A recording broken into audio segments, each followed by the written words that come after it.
The following content is provided under a Creative Commons license. Your support will help MIT OpenCourseware continue to offer high-quality educational resources for free. To make a donation or to view additional materials from hundreds of MIT courses, visit MIT OpenCourseware at ocw.mit.edu.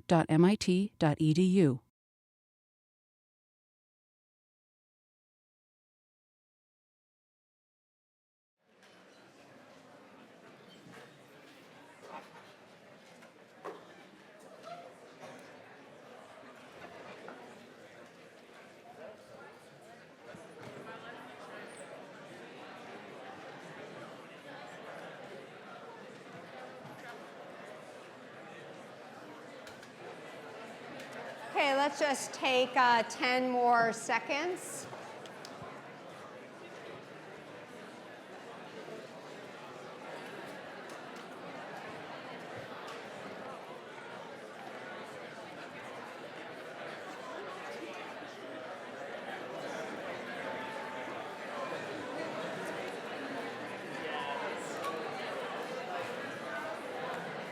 Okay.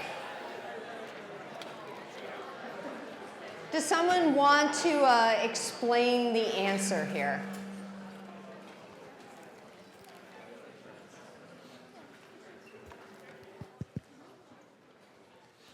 I'm not sure if this is on. Give it a try. So it says in the problem that the X-rays have the same wavelength, so you know that they also have the same frequency, so that discounts 1, 2, and 5, and 6. So then it's just a choice between 3 and 4, and in like the video the other day, you said in order to like say to image these proteins, you need high intensity light. So Yeah. 3. Yep, that's a great explanation. Here, I don't really know what these might come in handy today, I don't know. Okay, yeah, so the trick was sort of better quality data, so you probably figured out that that then was the higher intensity. So this is a true thing. So we have data collection. There's equipment here at home, and a lot of universities have what they call home data collection equipment, but we often travel to synchrotrons where we have higher intensity, i.e. more photons per second, and then you get better quality data.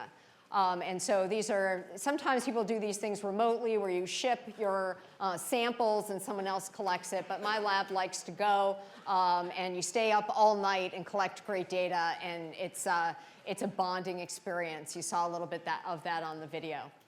Okay. We ended last time looking at the Schrodinger equation and seeing that the Schrodinger equation could be solved for a hydrogen atom, giving information about binding energy, the binding of the electron to its nucleus, and also a wave function, which we haven't talked about yet.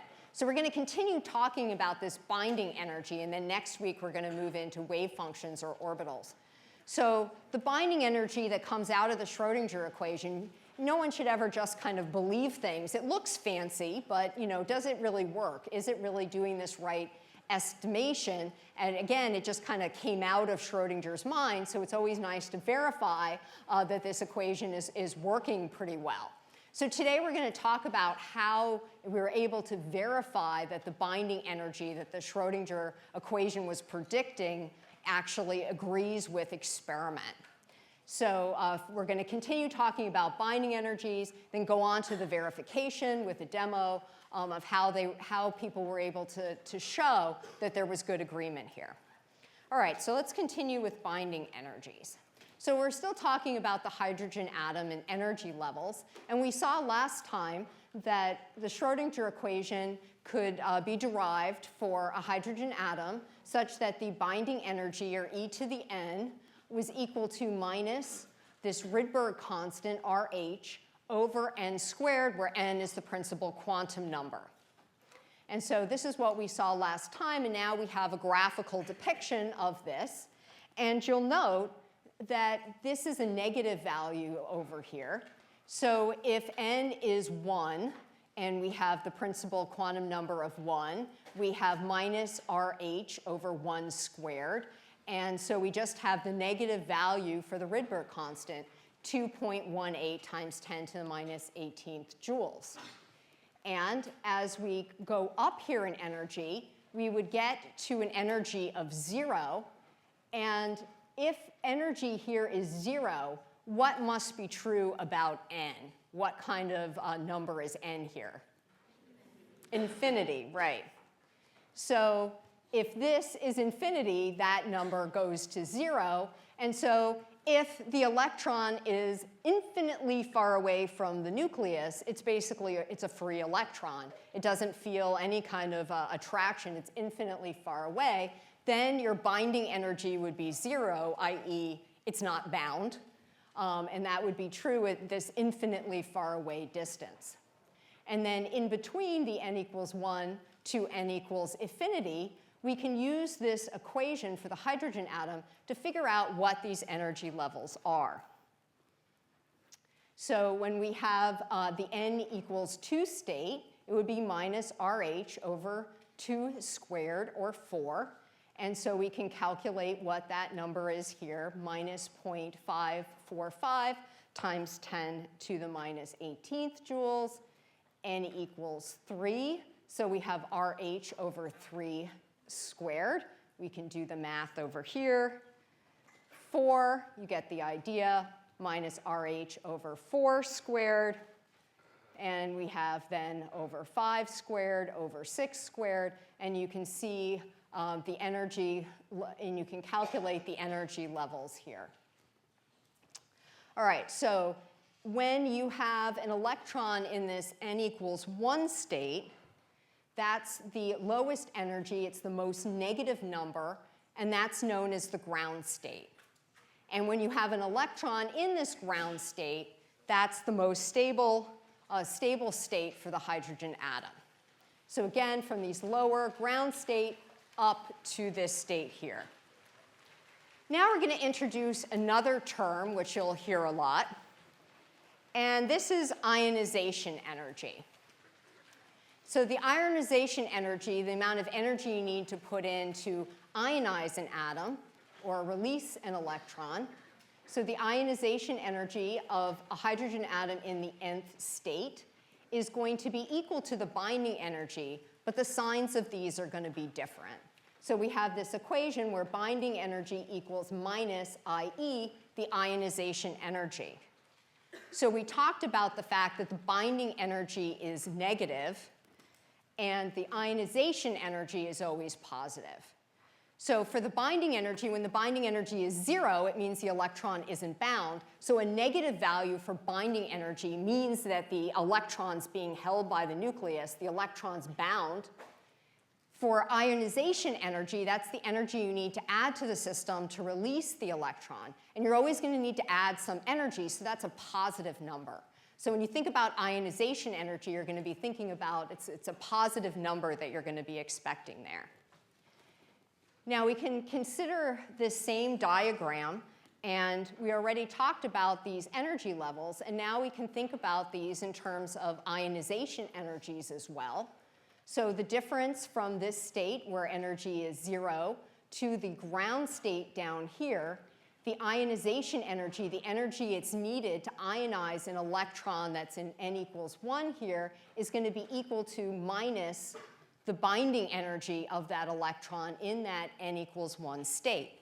So again here, it's not too hard if you know this information and this equation to figure out what the ionization energy is. So that's just then going to be the positive value of the binding energy. So binding energy minus Rydberg's constant here, 2.18 times 10 to the minus 18th joules. So the ionization energy then for a hydrogen atom in the ground state is positive 2.180 times 10 to the minus 18th. And I'm just going to try to use the same number of significant figures. I always try to pay attention to my significant figures. All right, so we can do this again for the n equals 2 state, or the first excited state. So here's the n equals 2 state. So now we're going to be talking about this differential energy here. So the ionization energy for an electron in this first excited state, Again, that will be ionization energy equals minus the binding energy for that state. And so that's going to be then the positive value here. So the binding energy was minus, if we do this in, if we change this to this is 18.5 to the 18, or 5.0 to the minus 19th joules. Try to keep the significant figures the same. All right, so why don't you give this a try now, and we'll have a clicker question.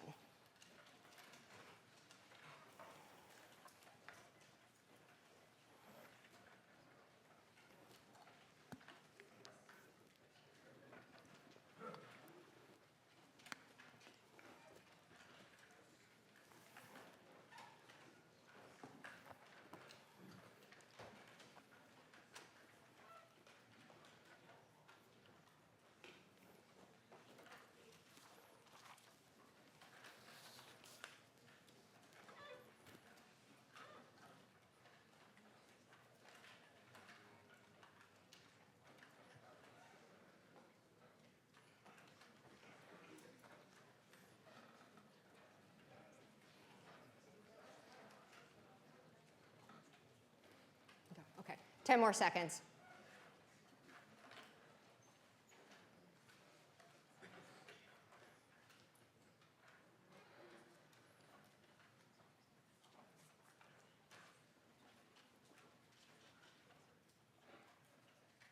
Stuck? Very long, 1 second. Okay. Interesting. So maybe you can talk to your neighbor, and someone can tell me what the trick is here.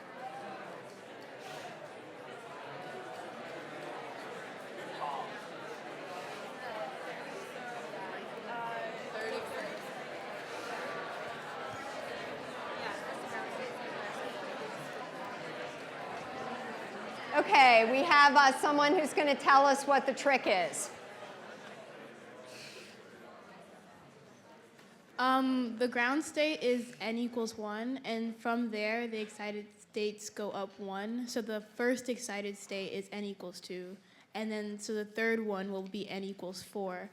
And since you're looking for the ionization energy, you go to the energy for n equals 4, and you multiply by -1, which is 0.14, 10 to the -18. Great. Yeah, so let's see what I have. I need to get some more stuff, sorry. Okay, so the trick, it's not a hard problem. You just had to figure out what the third excited state meant. So that was a good, once you figured that out, it was pretty easy to get it right. Okay, so keep that in mind. Now that you've potentially made that mistake, you will not make that one again. All right, so now we can think about this also in more general terms, only kind of slightly more general terms, frankly, which is to consider for other one-electron ions, we can have a more general equation. So we had, for the hydrogen atom, the binding energy, En, is minus Rydberg's constant RH over n squared. And now I've added Z squared, which is the atomic number. And for hydrogen, it's 1. So it wasn't around. We didn't need it before. But we can consider other ions that also have 1 electron. They will also work with this equation. So there's a couple of things that kind of fall out of this. One, that an electron is going to be bound more weakly when n is a big number here. And so that makes sense from what we were looking at before. And that an electron is also going to be bound more tightly when Z is big. And we hadn't really talked about that because we've just been talking about the hydrogen atom, and so it always has the same Z. But if you have a different Z, you're going to have a bigger positively charged nucleus, and so it sort of makes sense that you would then have a tighter binding electron. All right, so you might think, what are other things that have just 1 electron that this is going to apply to? And so far, of course, we've just been talking about our friend hydrogen that has its 1 electron and Z equals 1. But we have ions that can also have one electron. So helium plus, and it has a Z of 2. But when it's helium plus, it only has one electron. Lithium plus 2 also only has one electron, and it has a Z of 3. And then what about something that's a one electron system with a plus 64? Without looking at your periodic table, what does the Z have to be here? Yeah, so 65. So in working these kinds of problems, if you're talking about a one electron ion or atom and it's not hydrogen, don't forget about Z. We need to have that in our equation.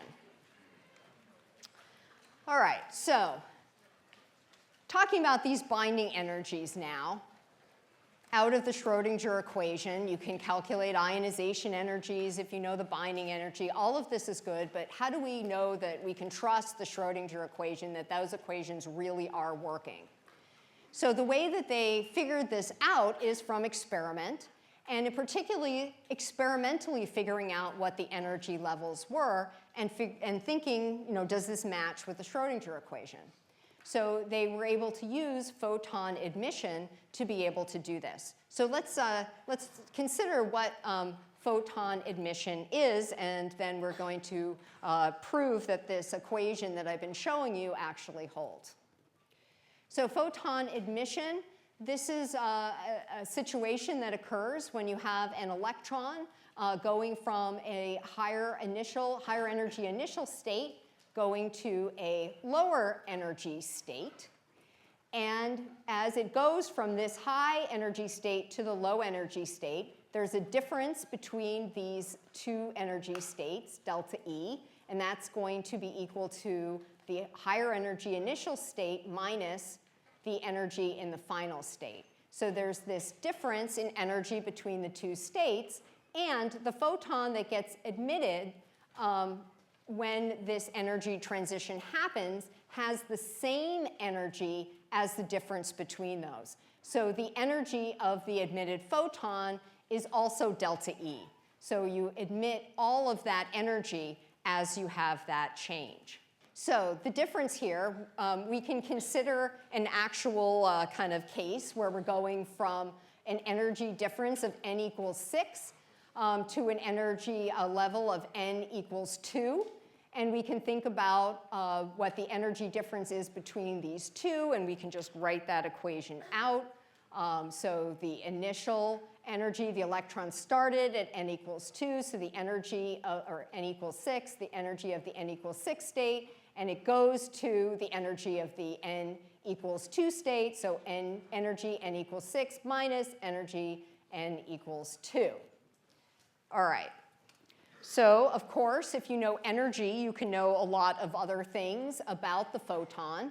So you can calculate frequency of that emitted photon. So again, we have our energy difference here, and we can then solve for the frequency of the emitted photon, which is equal to the energy difference, that energy divided by Planck's constant. And you could also write it out, the initial energy minus the final energy over h. All of these are equivalent things. And from when you know frequency, we're talking about light here, so you can calculate the wavelength. So let's think now about what we might expect in terms of frequencies and wavelengths depending on the energy difference between the two different states. So here, if we think first about this electron with the purple line, we have a large energy difference here between this state and this state down here, between n equals 5 to n equals 1. So when we have a large difference in energy, what do we expect about the frequency of the emitted photon? Is it going to be a high frequency or low frequency? High. Yeah. So large energy, high frequency. And so then what would be true about the wavelength of that emitted photon? Short. Right. Now, if we had a small difference, say n equals 3 to n equals 1, which is a smaller difference in energy, what's true about the frequency here? Right, low frequency and wavelength. Right, long wavelength. All right. So now we're actually going to see some photons being emitted, and let me just kind of build in to this experiment a little bit.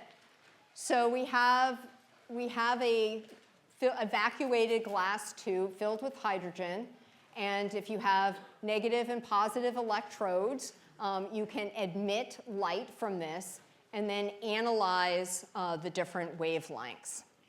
So we're not going to be the first people to see this, but we're going to try this, and this is, we should observe these different wavelengths coming off, and after we observe them, we will try to calculate what they're due to, and then if the experimental results of the wavelengths and frequency observed can be explained by the Schrodinger equation.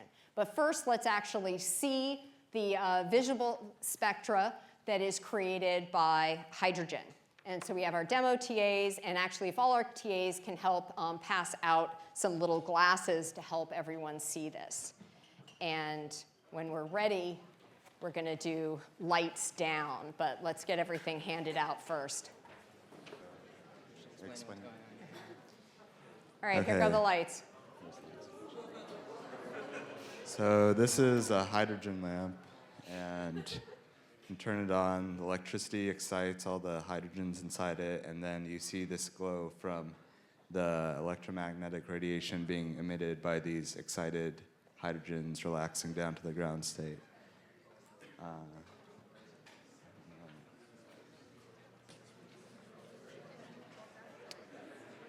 Want to try the light? Okay. So we're going to try this for those of you who don't have the glasses, but let's see if this works. Oh, it was kind of there. Ta-da. Is that what they're supposed to see? Yeah, you're supposed to see all of them. I guess you can't really. I guess depending on how you move this thing, you do end up seeing all of them. Is it working? Is it not working? I'll hold this. Is it not working? No? Yeah, I know, but I mean, kind of works depending on how I move this thing. Sometimes it works really well, but I don't.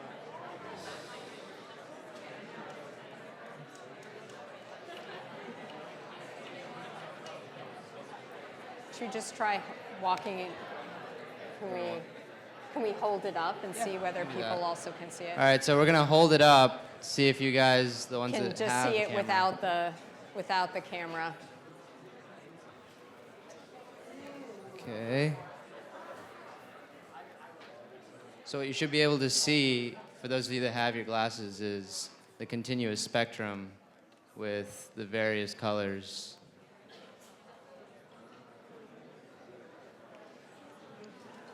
Might have to get the angle right. Are people in the middle of the room able to see it?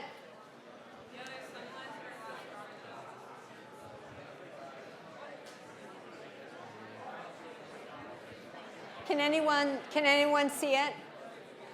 Yeah. People on the edge of the room, can you see it? I think it's harder from, I can and see the camera is blocking people a little bit.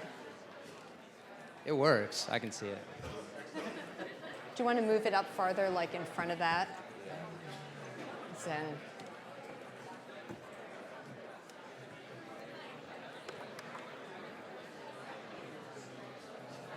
Try to do it around. All right. Maybe we'll turn it slightly, and then we can come down maybe and try it after class if it's not working very well.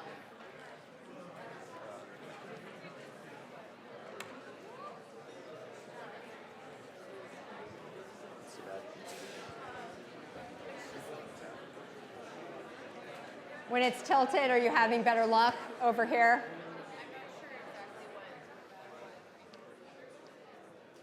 All right. All right, I guess we'll bring the lights back up, and I'll show you what you should have seen if it didn't work for you. So how many people were able to see the spectra? Okay, all right, so a good number of people, great. I feel like this room is not as perfect for this as some other rooms. But there's some rooms that actually don't get dark at all, and then you can't really see anything. All right. So maybe if we have a chance, we can try again at the end. All right, so this is what you should have seen. You should have seen these different series of lights, or a series of colors coming off. And this was, we're not the first people to see it. So the J.J. Balmer in 1885 reported seeing these colors. And he wanted to calculate the frequencies of the lights that he was seeing emitted from this. And so he did calculate the frequency, and then he tried to figure out the mathematical relationship between the different frequencies of light that he was observing. And he found that the frequency equaled 3.29 times 10 to the 15th per second times 1 over 4 minus 1 over some number, n, where n was either 3, 4, or 5. And he really didn't understand what the significance of this was, but it was pretty. You had hydrogen in the sealed tube, and there were colors that came off, and they had frequencies. So that's kind of where that stood for a little while. So now let's think about what those different color lights were due to. So we have here energy levels, and the transitions that we were observing are all going to the n equals 2 final state. And we could think about why you didn't see any transitions to n equals 1. Think about that. We'll come back to that in a minute. But there were these different transitions that were being observed from 3 to 2, 4 to 2, 5 to 2, and 6 to 2. So now let's think about which colors, which wavelengths are due to which of the transitions. So for the red one, what do you think? 3, 4, or 5 transition to 2? 3. It is 3. And you could think about that in terms of the smaller energy. That's the smallest energy. So that would be a low frequency and a long wavelength. So the one with the longest wavelength, and red is the longest wavelength. So that must be the transition from initial n of 3 to n equals 2. And then we can fill in the rest. So this one over here must have been n equals 4 to 2. This one here then would be the blue, n equals 5 to 2. And then the purple or indigo at the end, n equals 6 to n equals 2. So they saw these 4 colors. There were these different transitions. And so then now we can calculate what the frequencies of these are and think about this then in terms of Schrodinger's equation and kind of test Schrodinger's equation to see if it predicts this. So we can calculate the frequency then of the emitted photons. And we had frequency equals the initial energy minus the final energy state, or this delta E, over Planck's constant. And from the Schrodinger equation, we know about what these energy levels are from Schrodinger, and this is again for hydrogen, so Z equals 1, so Z isn't shown. We have the binding energy equals minus RH, Rydberg constant over n squared. And now we can put these equations together. So we can substitute these energies in using these. And so we can do that here. We'll pull out Planck's constant, so 1 over h. And then we can substitute in minus RH over the initial n level squared minus RH over the final n squared. And we can also simplify this a little more, pull out our h over here, and now we just have 1 over the final. We have minus a minus, so we've rearranged this. 1 over n final squared minus 1 over n initial squared. And we have an equation that solves for the frequency in terms of Rydberg, Planck's constant, and what the principal quantum numbers are, what n is. So let's look at this a little more. Now remember, this is all going to n final of 2. And so we can put that equation up here again. So when this is 2, 2 squared is 4. And if you remember back, Balmer had a 4, had this part of the expression, but he had kind of a strange number over here that he experimentally determined. But if you take RH and divide by Planck's constant, Rydberg constant divided by Planck's, you get that number that Balmer had found back in 1885, 3.29 times 10 to the 15th per second. So when we plug in the values from Schrodinger's equations, you come up with the experimentally determined values for frequencies or wavelength of the emitted light. And of course, from the frequency, you can calculate the wavelength. And the wavelengths that were observed experimentally agree with the wavelength you would calculate from the Schrodinger's equation to 1 part in times 10 to the 8th. So the agreement was absolutely amazing. So Schrodinger's equation, which was taking into account the wave-like properties of the electrons, were able to predict for a hydrogen atom what wavelengths you should see emitted in that hydrogen atom spectra. So this was really exciting. Schrodinger equation was working. We had a way of describing the behavior that we were observing for these electrons, and that was really incredible. And I think Balmer should get a lot of credit as well for all of this. And the people who were doing these early experiments, they didn't know what it was meaning, but they were coming up with the data that allowed to test theories later on. OK, so this was a series going to a final n of 2. And so we have the Balmer series. That was the visible series that we were seeing. So what about why wasn't anything going to n equals 1? And that's a clicker question.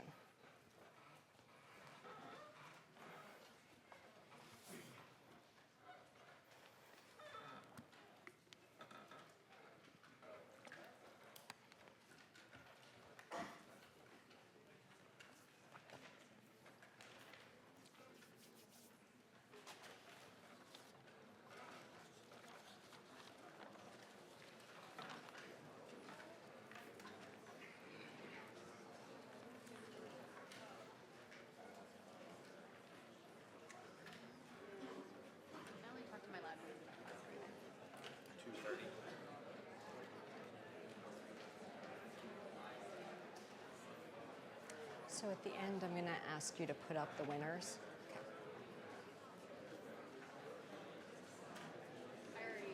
Okay.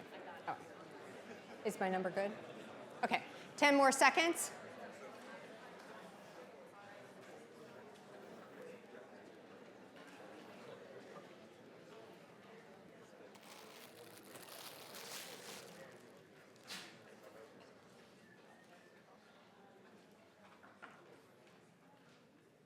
OK, so 71%.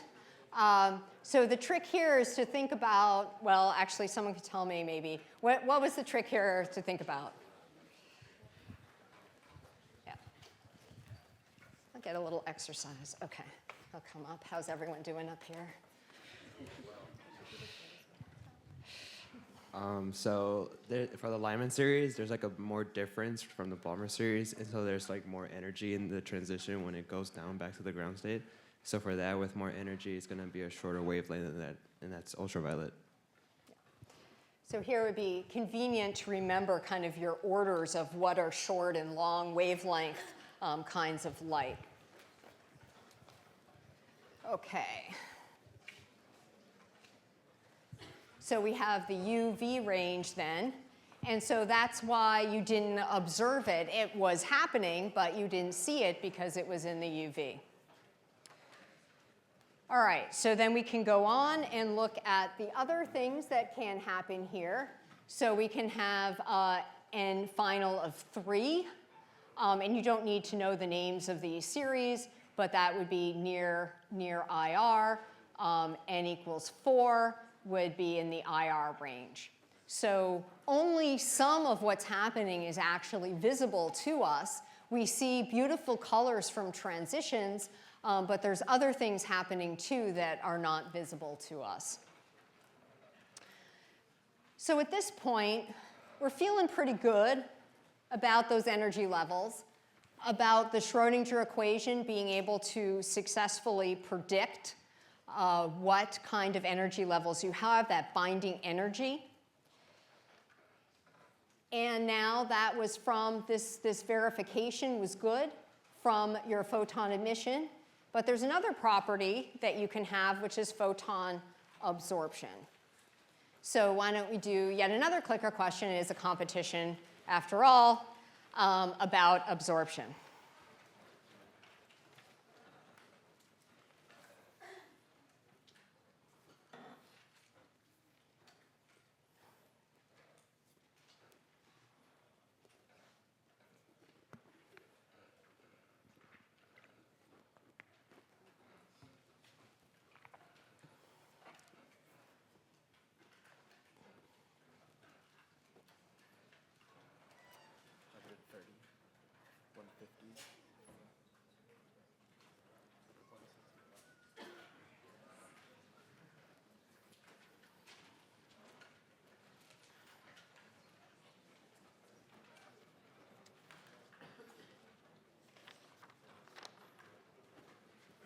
OK, 10 seconds.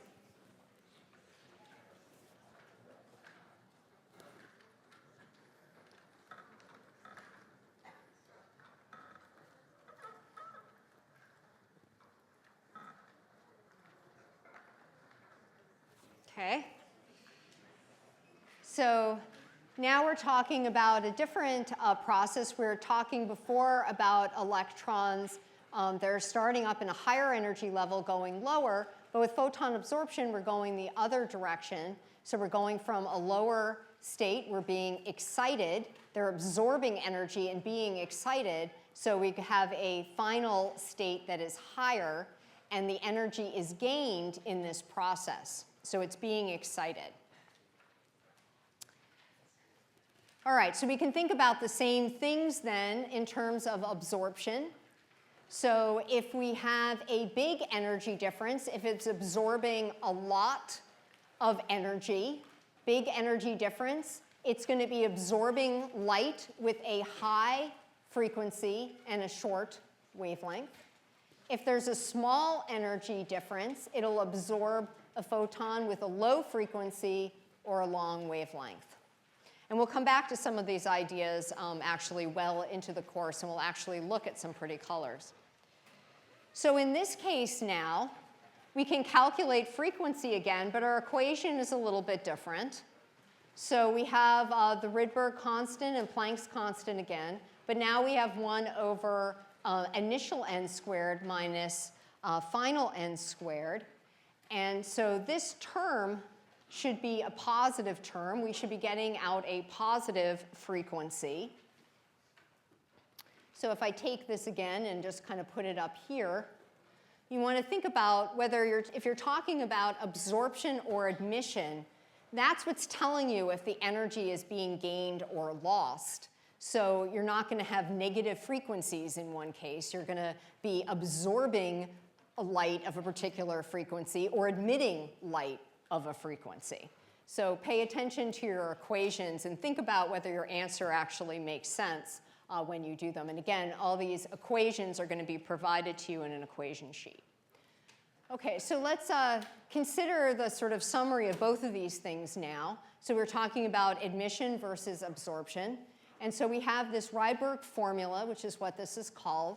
And it can be used to calculate the frequency of either emitted emitted photons or absorbed photons, so from either process. And if we want to make it more general, again, it's just a one-electron case, but we can put our Z in for any one-electron ion. So frequency equals Z squared, Rydberg constant over Planck's constant.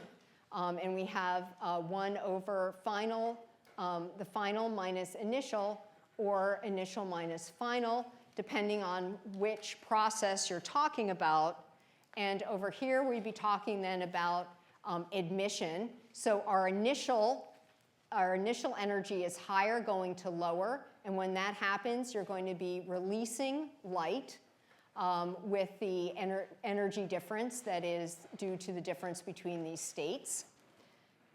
So we're going to have our electron is going to emit this energy. In the absorption process for this equation, we're going to go from an initial state that's lower to a higher state. So our final, we'll have a final state that's higher than initial. That's absorption. It's absorbing energy. It's getting excited. And so the electron is absorbing that energy. So this really kind of summarizes now what we need to know about binding energies. Schrodinger equation also tells us about wave functions, which is what we're moving into next. So that's all for today, except we have a very important announcement, which is congratulations to Recitation 6, Lisa. You are the first winner of the clicker competition. Have a great weekend, everybody.